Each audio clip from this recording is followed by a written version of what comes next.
ಬಹುಶಃ ಕಳೆದ ಕೆಲವು ವರ್ಷಗಳ ನಮ್ಮ ಕನಸು ಏನಿದೆ ಅದು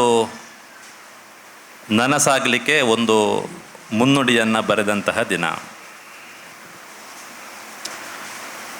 ಏನು ನಾವು ಈ ಪ್ರದೇಶದಲ್ಲಿ ಮಾಡಬೇಕು ಅಂತ ಯೋಚನೆ ಮಾಡಿದ್ದೇವೋ ಅದರ ಒಂದು 10ರಿಂದ 20% ಅಷ್ಟು ಕೆಲಸವನ್ನು ಈಗ ನಾವಿಲ್ಲಿ ಮಾಡಿ ಮುಗಿಸಿದ್ದೇವೆ.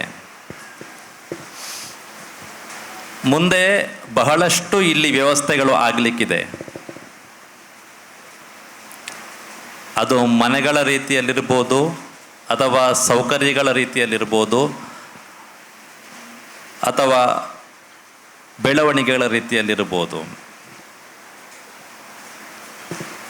ನಮ್ಮ ಕಮರ್ಷಿಯಲ್ ಸೆಂಟರ್ ದ್ವಾರಕಾ ನೆಸ್ಟ್ ಏನಿದೆ ಅದರಲ್ಲಿ ಇರುವಂತಹ ಒಂದು ಸೂಪರ್ ಮಾರ್ಕೆಟ್, ಅದೇ ರೀತಿ ರಿಫ್ರೆಶ್ಮೆಂಟ್ನ ಮಾತ್ರ ಈಗ ಉದ್ಘಾಟನೆ ಆಗಿದೆ.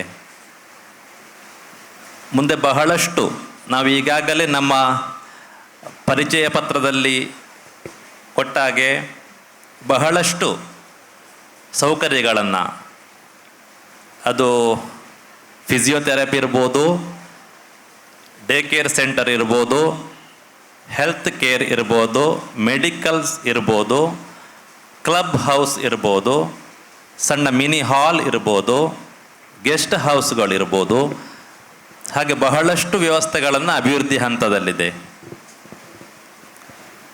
ಬಡಾವಣೆಯ ಒಳಗೆ ಹೋದರೆ ನಾವು ಈಗಾಗಲೇ ಅದರಲ್ಲಿ ಬೆಳವಣಿಗೆ ಮಾಡಿದಂತಹ ಲೇಔಟ್ನ ಸೈಟ್ಗಳು, ಇನ್ನು ಮುಂದೆ ಬರಲಿಕ್ಕಿರುವಂತಹ ನಮ್ಮ ಕಲ್ಪನೆಯ ಒಂದು ಸ್ಥಳೀಯ ಗೋತಳಿಯ ಅಭಿವೃದ್ಧಿ ಆಗಬೇಕು ಅಂತ ಹೇಳುವ ದೃಷ್ಟಿಯಿಂದ ಒಂದು ಚಿಕ್ಕ ಗೋಶಾಲೆಯ ಇರ್ಬೋದು, ಅದೇ ರೀತಿ ಯೋಗ ಮತ್ತು ಧ್ಯಾನ ಮೆಡಿಟೇಷನ್ಗಿರುವಂತಹ ಧ್ಯಾನ ಮಂದಿರ ಇರ್ಬೋದು, ಅದರ ಕೂಡ ಅಭಿವೃದ್ಧಿ ಹಂತದಲ್ಲಿದೆ. ಮತ್ತು ನಮ್ಮ ಎಲ್ಲ ಬಡಾವಣೆಗಳಲ್ಲಿ ಎಲ್ಲ ಕಡೆ ನಾವೊಂದು ಪಾರ್ಕನ್ನು ಡೆವಲಪ್ ಮಾಡುವಾಗ ಒಂದು ಥೀಮ್ ಬೇಸ್ಡ್ ಪಾರ್ಕ್ ಅಂತ ಹೇಳ್ತೇವೆ ನಾವು ಅದನ್ನು. ಅಂದರೆ ಅದೊಂದು ಪಾರ್ಕ್ ಅಂತ ಹೇಳುವಂಥದ್ದು ಕೇವಲ ಅಲಂಕಾರಿಕ ಗಿಡದಕ್ಕೆ ಸೀಮಿತವಾಗಿರದೆ ಅದು ಆ ಬಡಾವಣೆಯಲ್ಲಿ ವಾಸ ಮಾಡುವ ಎಲ್ಲ ಜನರ ಉಪಯೋಗಕ್ಕೆ ಸಿಗುವ ಹಾಗೆ ಹಣ್ಣಿನ ಗಿಡಗಳಿರ್ಬೋದು, ಹೂವಿನ ಗಿಡಗಳಿರ್ಬೋದು, ಅದರೊಟ್ಟಿಗೆ ಇಲ್ಲಿ ನಾವು ವಿಶೇಷವಾಗಿ ಮದ್ದಿನ ಗಿಡಗಳು, ಅದೇ ರೀತಿ ತರಕಾರಿ ಗಿಡಗಳು, ಇದನ್ನು ಇಲ್ಲಿ ಮಾಡಲಿಕ್ಕೆ ಕೂಡ ಇದ್ದೇವೆ. ಬಹಳಷ್ಟು ಹೊಸತನ್ನು ಯೋಚಿಸ್ತಾ ಬಹುಶಃ ಒಂದು ಉದ್ಯಮ, ಒಂದು ವ್ಯವಸ್ಥೆ ಅಭಿವೃದ್ಧಿ ಅಥವಾ ಯಶಸ್ವಿ ಆಗುವುದಕ್ಕೆ ಅಂತ ಹೇಳಿದರೆ ಹೊಸ ದಾರಿಯಿಂದ ಯೋಚಿಸಿದಾಗ, ಒಂದೇ ದಾರಿಯಲ್ಲಿ ನಾವು ಯೋಚಿಸಿದಾಗ ಅದು ಏನು ಕಾಪಿ ಆಗ್ತದೆ ಅಥವಾ ಜೆರಾಕ್ಸ್ ಆಗ್ತದೆ. ಹೊಸ ರೀತಿಯಲ್ಲಿ ನಾವು ಒಂದು ವ್ಯವಸ್ಥೆಯನ್ನು, ಒಂದು ಉದ್ಯಮವನ್ನು ಯೋಚಿಸಿದಾಗ ಅದು ಒಂದಷ್ಟು ಆ ಊರಿನ ಬದಲಾವಣೆಗೆ, ಹೊಸತನವನ್ನು, ಹೊಸ ರೀತಿಯ ವ್ಯವಸ್ಥೆಯನ್ನು ತರಲಿಕ್ಕೆ ಕಾರಣ ಆಗ್ತದೆ. ಈ ಸಂದರ್ಭದಲ್ಲಿ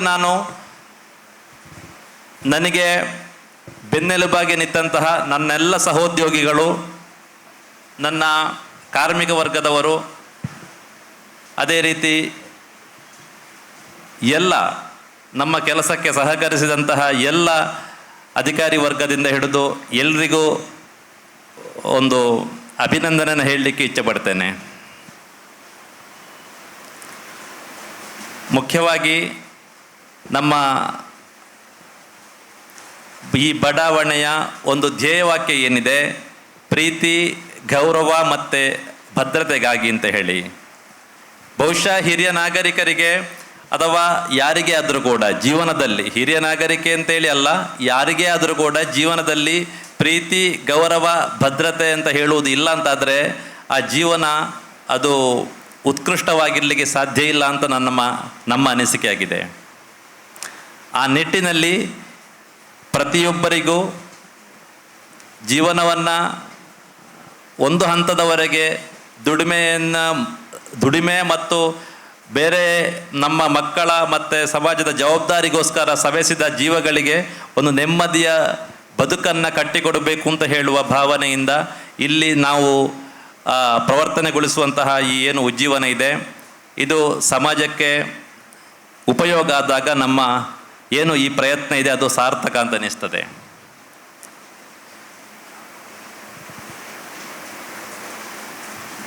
ಮತ್ತೊಮ್ಮೆ ಇದಕ್ಕಾಗಿ ಸಹಕರಿಸಿದ ಎಲ್ಲರನ್ನು ಸ್ಮರಿಸ್ತಾ, ನಮ್ಮ ಪ್ರೀತಿಯ ಕರೆಗೆ ಓಗೊಟ್ಟು ಬಂದು ನಮಗೆಲ್ಲ ಶುಭ ಹಾರೈಸಿದ ಎಲ್ಲ ಗಣ್ಯಮಾನರನ್ನು ಅಭಿವಂದಿಸ್ತಾ,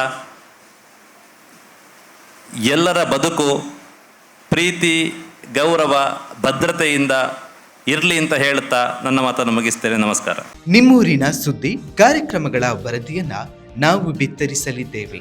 ಈ ಕೆಳಗಿನ ನಂಬರನ್ನು ಸಂಪರ್ಕಿಸಿ.